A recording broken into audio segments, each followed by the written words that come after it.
Hola a todos, bienvenidos a Ciencia Plus. En esta ocasión vamos a ver el tema de fisiología vegetal y las partes de la planta. Haremos un recorrido histórico con los principales autores que han aportado a esta ciencia. Asimismo, conoceremos las principales partes de las plantas y su clasificación. Para comenzar, vamos a conocer la definición de fisiología vegetal. La fisiología vegetal es la ciencia que estudia los cambios físicos y químicos que ocurren en el organismo vegetal, es decir, que la fisiología vegetal va a estudiar todo lo que tenga que ver con la planta. Desde que nace, va a estudiar su desarrollo, su nutrición, su reproducción, su muerte, en fin, todo lo que tenga que ver con la planta lo va a estudiar la fisiología vegetal. Ahora conozcamos un poco de la historia de la fisiología vegetal, con los principales autores que han aportado algo a esta ciencia. En el siglo IV a.C., Aristóteles menciona que la clasificación de los seres vivos se hacía de acuerdo a la diferencia de su alma o su espíritu. Así pues, teníamos que los vegetales tenían alma vegetativa, los animales alma sensitiva y el hombre alma racional. Para el siglo XVII, Van Helmont aplicó por primera vez el método científico en sus investigaciones de fisiología vegetal en un experimento clásico sobre crecimiento vegetal. Hooke, a través de su microscopio, observa por primera vez células. Él las llamó celdillas. La célula es un elemento básico estructural de la planta. En el siglo XVIII, Hales hace el primer tratado de fisiología vegetal, donde explica fenómenos fisiológicos como la medición de la presión radial y las determinaciones del agua transpirada por la hoja. En este mismo siglo, Ebbinghaus plantea la fotosíntesis.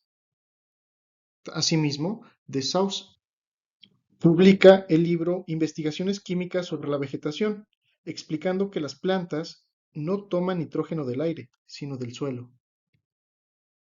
Para el siglo XIX, Meyer menciona que en el interior de la célula existe una fuerza de eterno cambio y ésta circula por la naturaleza viva y muerta. Ya para el siglo XX, se hacen grandes descubrimientos como el de Mendel y las leyes de la herencia, Biddle y Tatum, donde explican cómo se transmite la información hereditaria y cómo se traduce en fisiología. Harmon y Calvin explican cómo la planta captura la energía de la luz y la transforma. Finalmente, Krebs, Green y Leninger explican cómo la planta pone en libertad la energía dentro de las células para efectuar los trabajos o funciones metabólicas. Ahora bien, sabemos que la célula es la unidad básica, estructural y de origen de todo ser vivo. Existen diferentes tipos de células. En las células eucariotas encontramos a las células vegetales y a las células animales. Además de todos los organelos que contienen, su principal diferencia es que la célula vegetal contiene una pared celular, la cual está compuesta por celulosa. Este biopolímero le otorga rigidez a la célula. Asimismo, la célula vegetal contiene cloroplastos, donde se lleva a cabo la fotosíntesis. Es tan grande el estudio de la fisiología vegetal que se puede relacionar con otras ciencias que aportan más profundamente información acerca de las plantas. Por ejemplo, la anatomía, la cual es una disciplina que incluye el estudio comparativo y del desarrollo de células, tejidos y órganos vegetales. La morfología es el estudio de la estructura y forma de las plantas, y esta incluye a la citología y a la histología. La citología se ocupa del estudio fino de la constitución de las células y la histología de los tejidos. Ambas, tanto la citología como la histología, son necesarias para comprender la anatomía de las plantas. Por su parte, la taxonomía es la ciencia que estudia la identificación, nomenclatura y clasificación de las plantas. Mientras tanto, la ecología es la ciencia que estudia las interacciones entre los seres vivos, incluyendo las plantas, con el medio que los rodea, tanto los factores bióticos como abióticos. Finalmente, la genética es el estudio científico de los genes y de la herencia, es decir, de cómo ciertas cualidades o rasgos se heredan de padres a hijos como y cómo se muestra el cambio en la secuencia del ADN. Ahora veamos las diferentes partes de la planta. Las principales partes de las plantas son la raíz, el tallo y las hojas, y en plantas más evolucionadas encontramos las flores, frutos y semillas. En las primeras tres, es decir, en la raíz, el tallo y en las hojas, se lleva a cabo la nutrición, donde se absorbe, conduce y transforma en todos los nutrimentos del suelo que le sirven como alimento. Comencemos a hablar de la raíz. La raíz es el órgano que crece bajo tierra generalmente. Le sirve como soporte a la planta, pero también se ha comprobado que le sirve como soporte al suelo. Es a través de la raíz que se transporta la savia bruta, es decir, la mezcla de agua con nutrimentos que le permiten a la planta sobrevivir. Las raíces de mayor grosor se encuentran cercanas al tallo, mientras que las de menor grosor se encuentran alejadas de este hasta ser pelos absorbentes, que como su nombre lo indica, absorbe los nutrientes. En la punta de la raíz está la cofia, que es una capa protectora que le permite abrir camino en el suelo. Todo el conjunto de raíces se llama sistema radicular. Existen diferentes tipos de clasificación de la raíz. En cuanto a su origen, tenemos a las raíces normales y a las raíces adventicias. Las normales salen del extremo inferior del tallo o de otra raíz, mientras que las adventicias no provienen de la raicilla de la semilla ni de las ramificaciones normales de la raíz. En cuanto a su profundidad, podemos clasificar a las raíces en pivotantes y en superficiales o fasciculadas, también llamadas rastreras. Las raíces pivotantes son aquellas que poseen un crecimiento vertical desde la base de la planta hasta el interior del suelo y se pueden observar principalmente en plantas dicotiledóneas. Por su parte, las raíces superficiales o fasciculadas, en estas no existe una raíz principal, por lo que todas las ramificaciones son igual de importantes y pueden alcanzar tamaños parecidos. Este tipo de raíces las podemos encontrar en plantas monocotiledóneas.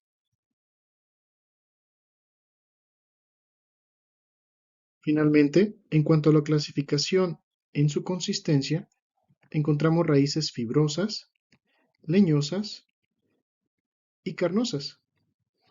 Las fibrosas juegan un papel importante en la estabilización del suelo, y aunque no son tan profundas, pueden llegar mucho más allá de la dimensión de la planta sobre el suelo. Por su parte, en las raíces leñosas se produce un tejido protector hacia afuera llamado suber o corteza. Finalmente, las raíces carnosas, estas son de almacenamiento. Es una raíz especializada que cumple la función de almacenar fibras y reservas nutricionales. Estas estructuras se forman bajo la superficie del suelo a partir de la base o corona de la planta, en donde emerge el tallo. Ahora pasemos al tallo. Su crecimiento va en sentido contrario a la raíz.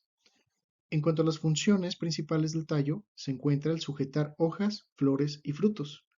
También conduce la savia a toda la planta. Y un dato curioso es que si es verde, también se realiza la fotosíntesis, por lo que sus células tienen cloroplastos. Finalmente, acumulan sustancias de reserva. Veamos las partes que conforman el tallo. En el tallo existen los nudos, los cuales son partes gruesas en donde salen las hojas, flores y frutos. También tiene entrenudos, que son las partes del tallo comprendidas entre dos nudos.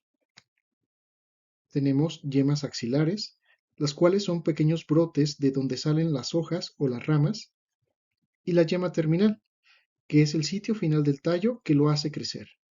Finalmente, tenemos tallos secundarios o ramas. Estas sujetan las hojas, flores y frutos. La clasificación de los tallos se da en cuanto a su consistencia. De esta manera, tenemos tallos herbáceos, leñosos y semileñosos. Los tallos herbáceos son tallos tiernos y flexibles, mientras que los tallos leñosos son rígidos y duros. Por su parte, Los tallos semileñosos tienen una consistencia intermedia entre herbáceos y leñosos.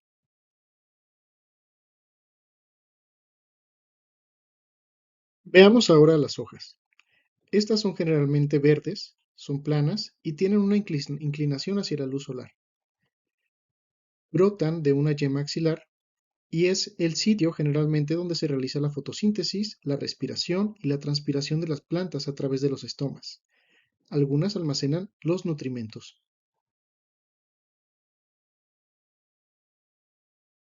De manera general, las partes de las hojas son las siguientes. El limbo o la lámina contiene nervios para el transporte de la savia. El haz es la cara superior oscura brillante, mientras que el embés es la cara inferior un poco más clara. El peciolo o el rabo es un tallo pequeño de unión entre la hoja y el tallo. A las hojas sin peciolo se les llama sentadas.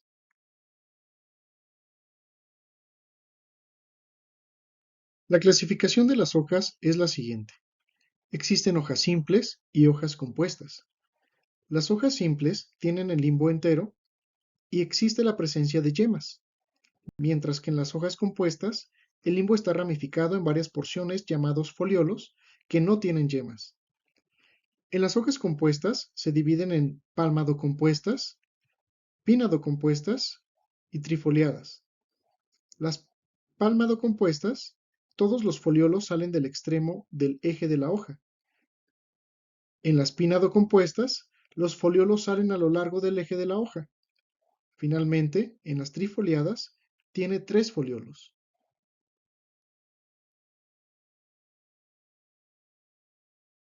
De acuerdo a la disposición de las hojas en el tallo, se pueden clasificar en hojas aisladas, hojas opuestas y hojas verticiladas. En las hojas aisladas, de cada nudo sale una sola hoja.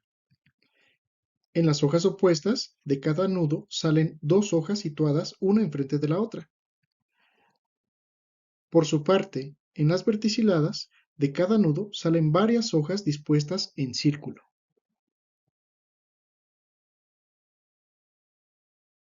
Como se puede observar en esta imagen, existen diferentes tipos de hojas y la forma de clasificar también es muy diversa en cuanto a su forma, a su margen o a su venación. Hay muchísimos tipos de hojas.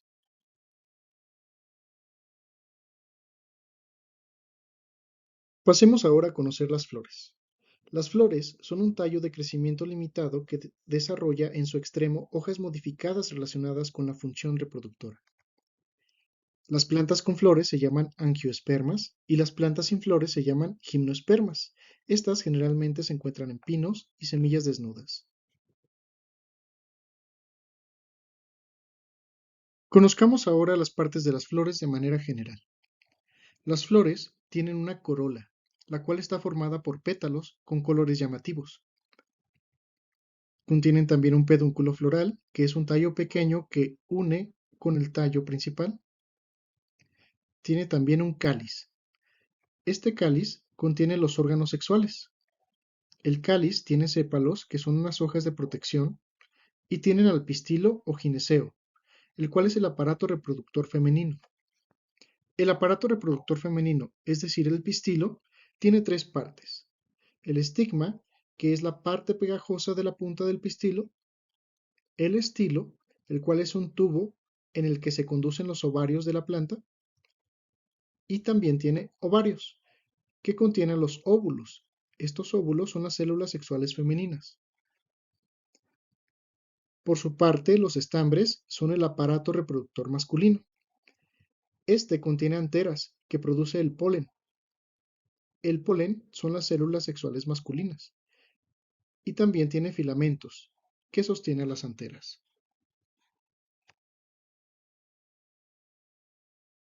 La clasificación de las flores es la siguiente. Existen flores completas y flores incompletas. En las completas encontramos flores con ambos sexos, es decir, que son hermafroditas, tienen tanto pistilo como estambres, mientras que las incompletas son de un solo sexo, es decir, o solo son masculinas o solo son femeninas.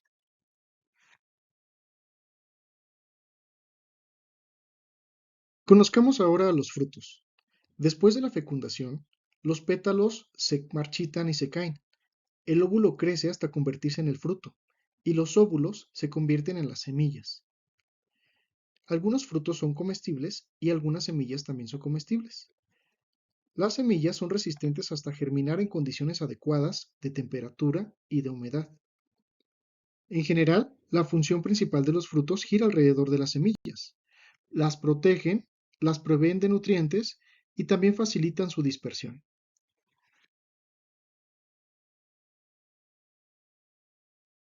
La clasificación de los frutos es la siguiente. Existen frutos anemocoros, los cuales son frutos ligeros para ser transportados por el viento, frutos socoros, que son frutos atractivos por animales para ser dispersados.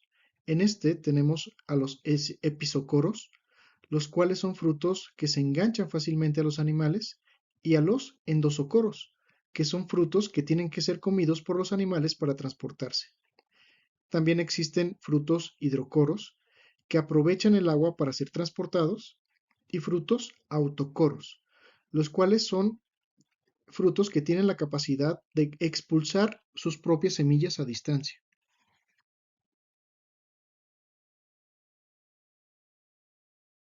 Las principales partes del fruto son dos, la semilla y el pericarpio. El pericarpio a su vez se divide en tres, el epicarpio, el mesocarpio y el endocarpio. El epicarpio es la cáscara o la piel del fruto. Aquí podemos encontrar diferentes tipos, como son los polícromos, los lisos, granuales, pubescentes, espinosos, entre otros.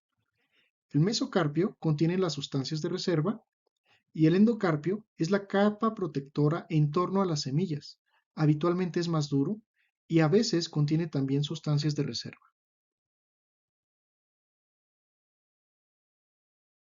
Finalmente, veamos a la semilla. Su función principal es propagar nuevas plantas. Las diferentes partes de la semilla son las siguientes.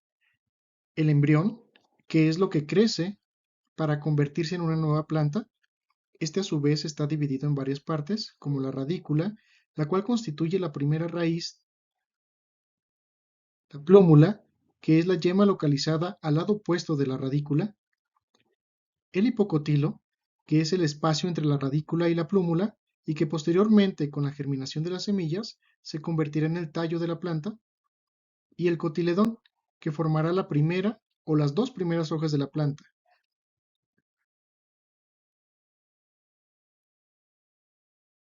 Tenemos también al endospermo, la cual es una capa que se forma por las sustancias y los nutrientes de reserva del embrión que necesita para crecer, y el epispermo, que es una capa externa que protege a la semilla del medio ambiente. Este a su vez se divide en dos partes, el tegumen, que son dos capas protectoras, y la testa, que es una capa protectora. Se encuentra también la cubierta, también llamado tegumento o envoltura o cáscara. Esta es una capa que envuelve y protege la parte central de la semilla y le permite intercambiar agua con el medio externo. Finalmente, se encuentra el micropilo. Este permite que el agua ingrese a la semilla durante la germinación. Es así como concluimos nuestro tema de fisiología vegetal en las partes de la planta. Esperamos que haya sido de tu provecho. Dale like al video y suscríbete al canal para que tengas más información en Ciencia Plus. Hasta la próxima.